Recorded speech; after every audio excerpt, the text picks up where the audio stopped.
Imimmaan sii roobsee naanayii siin jedha garaan kee jabaatee maaliif ala jedha jibba kee hin qabu si jaalachuu malee maaliif of qaalessitanii jirti si malee ani yooman dhabe jaalalaa fi malee. Ati bifa jijjiiratus bara akka gaararraa garaan si jaalatee si faana marmaaraa akka waan hin jirree si malee tan biraa jaalalaan na miidhee barna godhe faaraa.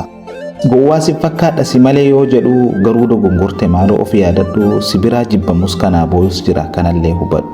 Ulee darbatanii jinfuun qabatanii garaan si jaalatu buruu jibbinaanii borummoon agartu har'a beekatuuni. Akka si jaaladhu si jibbuunis jira fagaadhuun deebi'uunaaf beekii hadaraa har'a na jaaladhu na godhadhu fira. Har'a na jaaladhu na godhadhu fira.